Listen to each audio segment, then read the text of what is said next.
Social media पर फैल रहे फर्जी, भ्रामक और डीप फेक कंटेंट के दिन अब लदने वाले हैं।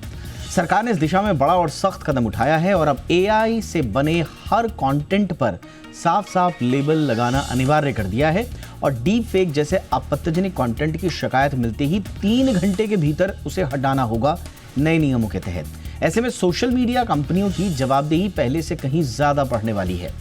आज हम इसी मुद्दे पर चर्चा करेंगे, समझने की कोशिश करेंगे कि ये जो डीप फेक का माया जाल हमारे चारों तरफ सोशल मीडिया में फैल रहा है, जब पता ही नहीं चलता कि कौन सा कंटेंट असली है कौन सा नकली, क्योंकि इतना परिष्कृत रूप से उसे डीप फेक बनाया जाता है कि कोई भी आम इंसान भ्रम की स्थिति में आ जाएगा। इससे निपटने के लिए ये जो लेबल वाला ब्रह्मास्त्र सरकार ने चलाया है, ये कितना कारगर साबित होगा। मेरा नाम है दीपक डोभाल, आप देख रहे हैं आपकी खबर आपका फायदा। मेरे साथ होंगे खास मेहमान जो देंगे आपके हर सवाल का जवाब, लेकिन सबसे पहले ये छोटी सी रिपोर्ट।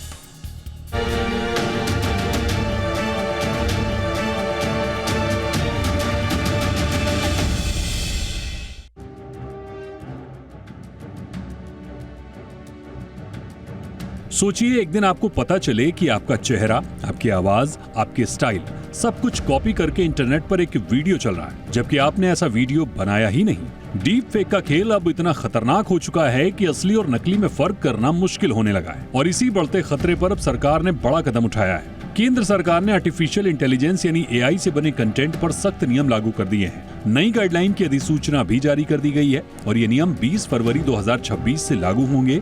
इन नियमों का सीधा असर सोशल मीडिया प्लेटफॉर्म से लेकर तमाम डिजिटल कंपनियों पर पड़ेगा। अब इंटरनेट पर जो भी कंटेंट अपलोड होगा और अगर वो एआई से बना है तो उस पर साफ साफ लेबल लगाना होगा। कंपनियों को ऐसे टूल बनाने होंगे जो पहचान सकें कि कौन सा कंटेंट असली है और कौन सा एआई से तैयार किया गया है। इसके साथ ही एआई कंटेंट में डिजिटल पहचान या मेटा डेटा जोड़ना होगा जिसे हटाया ही ना जा सके, ताकि नकली वीडियो बिना पहचान के इंटरनेट पर मौजूद ना रहे। सरकार ने जिन कंटेंट पर सबसे कड़ी सख्ती जताई है उनमें बच्चों से जुड़े यौन शोषण वाले वीडियो, बिना अनुमति ली गई निजी तस्वीरें या रिकॉर्डिंग, हथियार, हिंसा बढ़ाने वाले कंटेंट और किसी भी तरह का डीप फेक वीडियो शामिल है। ऐसे किसी भी पोस्ट को सोशल मीडिया प्लेटफॉर्म को तुरंत हटाना होगा। सबसे बड़ा बदलाव यह है कि एआई से बने गलत या गैर कानूनी कंटेंट को हटाने का समय 36 घंटे से घटाकर सिर्फ 3 घंटे कर दिया गया है। यानी जैसे ही पता चले कि कंटेंट डीप फेक है, फर्जी दस्तावेज या भड़काऊ एआई मटेरियल है, तो प्लेटफॉर्म को 3 घंटे के भीतर एक्शन लेना ही होगा। सरकार का कहना है कि देरी होने पर ऐसे कंटेंट का असर लोगों की इज्जत, सुरक्षा और मानसिक शांति सब पर पड़ता है। सरकार ने सिंथेटिक कंटेंट की परिभाषा भी बिल्कुल साफ कर दी है। सिंथेटिक कंटेंट वो सामग्री है जो पूरी तरह कंप्यूटर या किसी एल्गोरिदम से तैयार की गई हो और जिसे देखकर लगे कि वो पूरी तरह असली है। लेकिन सरकार ने ये भी स्पष्ट कर दिया है कि साधारण एडिटिंग, रंग सुधार या सिर्फ कोई दस्तावेज तैयार करना, इसे सिंथेटिक कंटेंट की श्रेणी में नहीं रखा जाएगा। बीते दिनों सोशल मीडिया पर एआई कंटेंट की ऐसी बाढ़ आई कि फेक तस्वीरों, गलत दावों और डीप फेक वीडियो ने आम लोगों को पूरी तरह भ्रमित कर दिया। कई लोगों की प्रतिष्ठा को नुकसान पहुंचा, धोखाधड़ी बढ़ी और गलत जानकारी ने माहौल तक बिगाड़ दिया। इन्हीं बढ़ते खतरों पर रोक लगाने के लिए सरकार ने नए नियम लागू किए हैं। ब्यूरो रिपोर्ट, जी मीडिया। स्वागत करते हैं आज के खास मेहमानों का। विराग गुप्ता जी का स्वागत करते हैं। जाने माने एडवोकेट हैं, साइबर मामलों के जाने माने जानकार, किताब भी लिख चुके हैं और स्तंभकार भी हैं इस मसले के। बहुत बहुत स्वागत है सर आपका हमारे शो पे। अमित दुबे जी हमारे साथ हैं, परिचय के मोहताज नहीं, देश के जाने माने एआई और साइबर एक्सपर्ट हैं। इस पूरी मुहिम में हमारे साथ शुरुआत से जुड़े रहे हैं और अब एआई को लेकर अवेयरनेस के बड़े परिचित नाम हैं आप। बहुत बहुत स्वागत है अमित जी आपका भी हमारे शो पे। हमारे साथ हैं राहुल डोगरा जी, आप भी जाने माने एआई एक्सपर्ट हैं। राहुल जी आपका भी बहुत बहुत स्वागत है सर हमारे शो पे। विराग जी आपसे चर्चा की शुरुआत करते हैं और आपके लिए मेरे पास कोई सवाल नहीं है सर, आपके लिए मेरे पास सिर्फ ये गुजारिश है कि आप ज़रा अपने क्रिटिकल थिंकिंग से ज़रा एनालिसिस करके बताइए सर, ये जो भी अब नए नियम आए हैं ये वाकई में जिसके लिए आप, मैं, दुबे जी और राहुल जी इतने वर्षों से लगे हुए हैं, ये उनका समाधान है या नहीं सर? देखिए, एआई के दौर में क्रिटिकल थिंकिंग वैसे ही है जैसे कि दिल्ली में AQI के समय आप अच्छी हवा की अपेक्षा रखें। फिर भी आपकी अपेक्षाओं के अनुसार मैं कुछ बातें प्रयास करता हूं। आपने अपनी ओपनिंग रिमार्क्स में बोला था कि ब्रह्मास्त्र है, तो मैं इसको मानता हूं कि ये कागजी बंदूक है जिसे ब्रह्मास्त्र बताया जा रहा है। और इसके जो फंडामेंटल्स हैं, जो कानून के फंडामेंटल्स हैं, वो चारों स्तंभ मिसिंग हैं। और इस बात को करने के लिए न सिर्फ इन नियमों को बल्कि पिछले 2-3 महीने की घटनाओं को अगर आप देखें तो कल परसों अभी 2 दिनों में दिल्ली में अंतर्राष्ट्रीय एआई कॉन्फ्रेंस हो रही है और उसके पहले इन नियमों को लागू बनाना और 20 फरवरी से लागू करना का एक सांकेतिक महत्व है। और $3 ट्रिलियन की हमारी एआई बेस्ड डेटा सेंटर की इकोनॉमी है, हमारी $4 ट्रिलियन की तो टोटल इकोनॉमी है। इसका मतलब कि पूरा देश एआई में होने वाला है। तो जब एआई में होने वाला है और आप एआई कंटेंट की लेबलिंग की बात कर रहे हैं, लेकिन जो अभी मुख्य कंटेंट है वहीं से हम अभी आपत्तिजनक नहीं हटा पा रहे हैं, तो एआई की लेबलिंग से कैसे होगा? इसको इस तरीके से समझें कि हम अवैध हथियार कट्टे वालों को बोलें कि भाई आप इसमें बताइएगा कि ये मेरा अवैध हथियार या कट्टा है, या ब्लैक मनी वालों को बताएं आप कह रहे हैं कि जितना इनकम टैक्स आप कह रहे हैं कि ब्लैक। हाँ, ऑन अ लाइटर नोट आप कह रहे हैं कि कट्टे वालों को सरकार कह रही है कि अपने कट्टे पर आप लिखिए लेबल लगा के कि ये अवैध हथियार है और तब बेचिए। हाँ, अवैध हथियार है। हाँ। तो अब सवाल इस बात का है कि आईटी इंटरमीडिएट नियम तो बहुत पहले से हैं। आपको पता है कि जो हमने दिल्ली हाई कोर्ट में याचिका आर्गू की थी गोविंदाचार्य मामले में, तो अगस्त 2013 में शिकायत अधिकारी की नियुक्ति का प्रावधान था। अब हम इसको इस तरह से आते हैं कि मान लीजिए कि एक आपत्तिजनक कंटेंट आया, अब मैं 3 घंटे में उसको कैसे हटवाऊंगा? मेरे पास क्या तरीका है? और अगर इतना अच्छा तरीका था तो सलमान खान से लेकर के अमिताभ बच्चन, ऐश्वर्या राय, सारे लोग पर्सनालिटी राइट्स को सिक्योर करने हाईकोर्ट क्यों जा रहे हैं? अगर ग्रीवांस रिड्रेसल सिस्टम अच्छा है, और अभी ये पूरी बात पैदा हुई है ग्रोक कंट्रोवर्सी के बाद में एक्स में, और नए साल में जब उन्होंने महिलाओं का आपत्तिजनक चित्रण किया था, महिलाओं का नग्न चित्रण किया था, और सरकार ने जो नोटिस जारी किया था उस नोटिस में ये कहीं नहीं लिखा था कि एक्स का एड्रेस क्या है, अमेरिका में भेज रहे हैं कि भारत में भेज रहे हैं। तो अब सवाल इस बात का है कि क्योंकि इसकी जो 4 स्ट्रक्चर है, इसमें जो पिरामिड बनता है, यूजर्स का पिरामिड बनता है, क्रिएटर का बनता है, एआई का बनता है और सोशल मीडिया का बनता है, और किसी का रजिस्ट्रेशन नहीं है। तो अब 3 घंटे में कैसे कंटेंट मुझे क्विकली विराग जी क्विकली जरा मुझे यही बताइए कि 3 घंटे में, चलिए गवर्नमेंट ने कहा कि साहब 24 घंटे के अंदर आपको एक्नॉलेज करना पड़ेगा कि ये डीप फेक वीडियो है। एक्नॉलेज हो गया साहब, हमने शिकायत कर दी और उसको प्लेटफॉर्म ने एक्नॉलेज कर दिया। अब उसको हटाने के लिए, हटाने का डिसीजन कैसे होगा? मतलब कोर्ट का फॉर्मल ऑर्डर आएगा, हाँ, अप्रोप्रिएट गवर्नमेंट अथॉरिटी से रिटर्न डायरेक्शन आएगा, क्या उसका प्रोसीजर क्या है सर? साल 2024 में केंद्र सरकार ने एक सहयोग पोर्टल बनाया और उस पोर्टल की मान्यता के बारे में बंबई हाईकोर्ट में विवाद चल रहे हैं। सरकार बोलती है कि जो लोग इसको डीप कंटेंट जो नियमों का पालन नहीं करेंगे, तो पहली बात दंड का कोई प्रावधान नहीं है, और दूसरी बात ये बोला गया है कि उनका सेफ हार्बर यानी उनका सुरक्षा कवच हटा दिया जाएगा। दुर्भाग्य से पिछले 15-20 सालों में जब से सोशल मीडिया आया है, आज तक किसी भी कंपनी का सेफ हार्बर सहूलियत हटाया नहीं गया है। तो ये ऐसे नियम हैं जिनके लागू करने का कोई तंत्र नहीं है, कोई रेगुलेटर नहीं है, और कोई दंड का प्रावधान नहीं है। ओके, इसीलिए ना देखिए, जब आप फाइन प्रिंट्स में जाते हैं तो फिर आपको समझ में आता है कि ये जो हम शाबाशी दे रहे हैं ना एक दूसरे को कि साहब देखिए सब कुछ हो गया, अब सब ठीक हो गया, फाइन प्रिंट्स में जाके आपको पता चलेगा कि ये इतना छोटा मुद्दा है नहीं कि आपने कह दिया लेबल लगा दो और हर कोई लेबल लगा के घूम रहा है। इतना छोटा मुद्दा नहीं है ये, इसके तहत तक अभी और काम करना बाकी होगा। दिशा बहुत अच्छी है, बधाई सबको, लेकिन ये इतनी जल्दी ठीक नहीं होगा ऐसा लगता है। दुबे जी, अब मुझे बताइए सर कि इसमें मतलब मेरे को एक आम आदमी को अगर समझाना हो कि ये नियम क्या हैं और कैसे, माना मेरे पास फॉरवर्ड होके एक एआई जनरेटेड वीडियो आ रहा है जो डीप फेक है, जो मुझे समझ में नहीं आया, लेकिन मेरे को बाद में पता चला कि ये डीप फेक है। अब इसको हटाने की क्या प्रोसीजर है? गवर्नमेंट क्या कह रही है? 24 घंटे का एक्नॉलेजमेंट का मतलब क्या है? जैसे मैं पूछ रहा हूं कि 3 घंटे में हटाना पड़ेगा, तो ये 3 घंटा की मियाद कौन तय करेगा? कोर्ट से कहीं से ऑर्डर आएगा, गवर्नमेंट कॉम्पिटेंट अथॉरिटी से आएगा, क्या होगा सर ये? मतलब जरा प्रोसीजर अगर आप समझा पाएं, अगर आप डीपली जा पाएं। देखिए, अभी जिस तरीके की गाइडलाइंस हैं उसके हिसाब से 3 स्टेप का प्रोसेस है। पहले तो जब भी कोई भी व्यक्ति डीप फेक कंटेंट या एआई जनरेटेड कंटेंट किसी भी सोशल मीडिया प्लेटफॉर्म पर शेयर करता है, तो प्लेटफॉर्म को उससे पूछना पड़ेगा एक एफिडेविट की तरह कि क्या ये डीप फेक है, और यदि वो कहता है कि हाँ ये डीप फेक है, तो उस पर फ्लैगिंग हो जाएगी, उस पर नोटिस आ जाएगा कि ये तो डीप फेक कंटेंट है। पहला तो ये वो मुझसे पूछेगा सर, मतलब अमित जी वो मुझसे मैंने कंटेंट डाला तो प्लेटफॉर्म मुझसे पूछेगा कि ये डीप फेक है या नहीं है? करेक्ट, प्लेटफॉर्म आपसे पूछेगा कि जो आप कंटेंट डाल रहे हो, वीडियो, इमेज, क्या ये डीप फेक तो नहीं है? और मैंने नहीं बताया तो या हाँ, तो ये दूसरी सिचुएशन है कि आपने नहीं बताया और आपने डाल दिया। हाँ। तो दूसरी रिस्पॉन्सिबिलिटी प्लेटफॉर्म की है कि वो प्रोएक्टिवली ऐसी चीजों को आइडेंटिफाई करे जो डीफेक है, पर व्यक्तियों ने कहा कि नहीं, वो बिना डीफेक नोटिफाई किए उन्होंने अपलोड कर दी। ऐसे में प्लेटफॉर्म उन लोगों के अकाउंट ब्लॉक करे, फ्रीज करे और उनके ऊपर कार्रवाई करे। अच्छा, अब यहीं पे सर बहुत यहीं पे सवाल पूछ रहा हूं, क्योंकि एक एक करके क्लैरिफाई करके चलते हैं। अब मैंने नहीं बताया और मैंने इतना जबरदस्त डीप फेक बनाया कि मैंने बताया भी नहीं। अब प्लेटफॉर्म के पास मॉडरेशन का, कंटेंट मॉडरेशन का क्या ऐसा मैकेनिज्म है कि प्लेटफॉर्म को पता चल जाएगा नहीं दीपक ने तो ये डीप फेक डाला है, ये मुझसे झूठ बोल रहा है? उसके पास ऐसा क्या मैकेनिज्म है सर? हर प्लेटफॉर्म के पास, क्योंकि हर एक प्लेटफॉर्म मोनेटाइज कर रहा है कंटेंट को, वो कंटेंट को एनालाइज करता है एआई के थ्रू आज भी। आज यूट्यूब पे आप कोई भी वीडियो डालेंगे तो यूट्यूब बता देगा कि इसके अंदर म्यूजिक फलाने का है, जिसके पास कॉपीराइट है इसका, ये वाला कंटेंट जो आप 10 सेकंड के बीच में डाल रहे हो यहाँ पे अलाउड नहीं है, इससे आपके पैसे नहीं दिए जा सकते। ये सारी चीजें तो कर ही रहा है ना।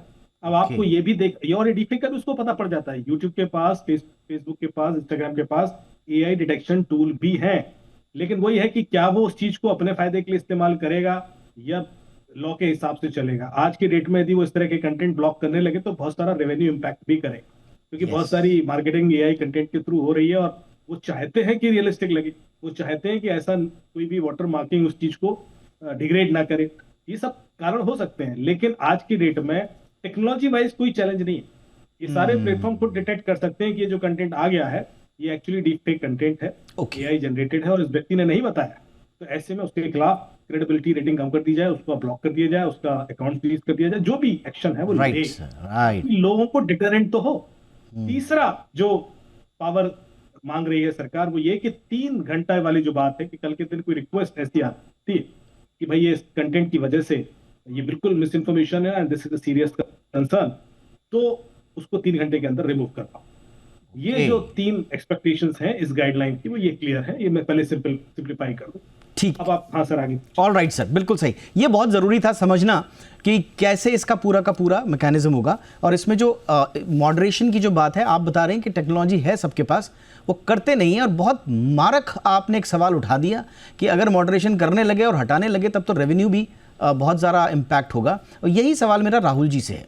राहुल जी, सारे एआई प्लेटफॉर्म्स, सारे एआई ऐप्स चिल्ला चिल्ला के कहते हैं कि आइए साहब डीप फेक बनाइए, आइए साहब ऐसा वीडियो बनाइए जिसमें आप असली हैं या नकली कोई पता ही नहीं कर पाएगा, और बनाइए, चमकाइए अपनी किस्मत, इंस्टाग्राम पे फेमस होइए।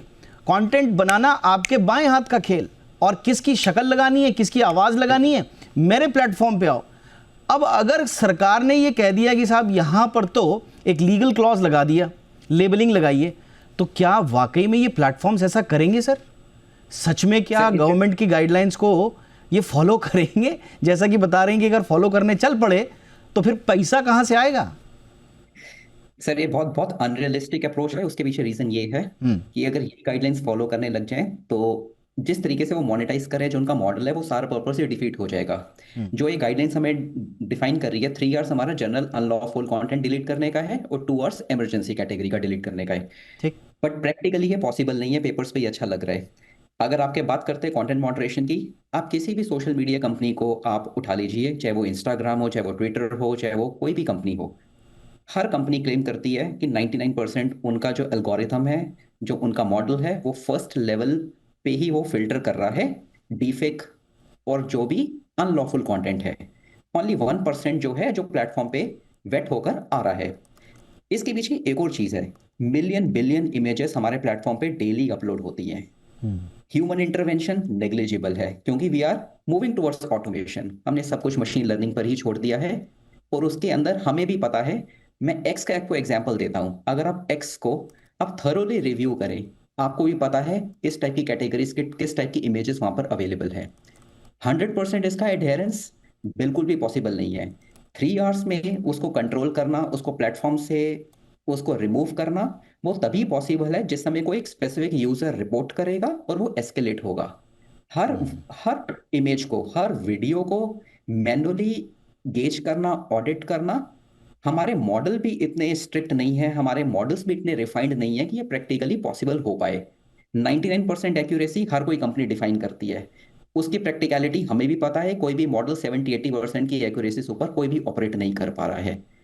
इतनी इमेजेस जो अपलोड हो रही हैं, इतनी वीडियोस जो अपलोड हो रही हैं, बिल्कुल भी पॉसिबिलिटी नहीं है कि हम इसको स्ट्रिक्ट गाइडलाइन, ये जो 3 आवर्स का हमारे टैग Right, डिफाइन किया, वो adhere कर पाए। Right sir. अब यहीं पर देखिए ये आता है कि इसके लिए गवर्नमेंट ने क्या तैयारी की है, क्योंकि देखिए सरकार को भी ये पूछना पड़ेगा ना कि इससे पहले जो कंपनियों ने फ्री स्पीच और ड्यू प्रोसेस का आर्ग्यूमेंट रखा था कोर्ट में, जिसका जिक्र विराग जी ने भी किया कि कंटेंट रिमूवल जो पोर्टल है सहयोग जैसे, वो सेक्शन 69A के लीगल सेफगार्ड्स को बाईपास करते हैं। क्या वो दोबारा इस तरह की दलील लेकर नहीं आएंगे? वो तो ये कहती आई हैं कि भाई क्लियर जुडिशियल रिव्यू या रिटन बेसिस के रिमूवल डिमांड्स देना फ्रीडम ऑफ एक्सप्रेशंस को प्रभावित करता है। ये पहले भी वो कोर्ट में कह चुके हैं। तो क्या इस तरह की स्थिति दोबारा उत्पन्न नहीं होगी? प्लेटफॉर्म्स को लायबल बनाने वाली व्यवस्था को वो पूरी तरह से लीगल बेसिस से पार बताते हैं। ये कोर्ट में जाके खड़े होके कह चुके हैं ये लोग। तो फिर कैसे, उसके लिए गवर्नमेंट ने क्या कुछ तैयारी की है, इस पर भी आना होगा। क्विकली आएंगे, एक छोटे से ब्रेक के लिए रुकते हैं, फटाफट से ब्रेक के उस पर चर्चा।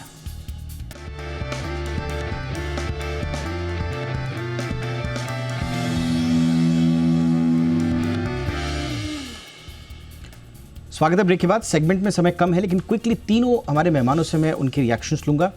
विराग जी, अब बताइए कि गवर्नमेंट की क्या पूरी तरह से तैयारी है और इसको इन्फोर्स करने की जो जिम्मेदारी है प्राइमरीली वो पुलिस और साइबर सेल्स की है। क्या आपके अपने अनुभव के हिसाब से हमारी पुलिस और साइबर सेल्स एआई मिसयूज की टेक्निकल समझ रखती हैं? सर, मैं परिष्कृत समझ की बात ही नहीं कर रहा हूं, मैं तो बुनियादी समझ की बात कर रहा हूं। समझ में आएगा उनको कि क्या हो गया? देखिए एआई जो है मारीच है, स्वर्ण मृग की तरह। तो जब हमने हिरण की ही गणना नहीं की तो स्वर्ण मृग की गणना कैसे कर सकते हैं? दो मुद्दों पर अपनी बात रखूंगा। पिछले कुछ दिनों में जो कंट्रोवर्सी हुई थी, ग्रोक की कंट्रोवर्सी हुई थी, उसमें एक्स के प्लेटफॉर्म को उनके एआई के प्लेटफॉर्म ने मिसयूज करके और यूजर्स ने महिलाओं की नग्न तस्वीर बनाई।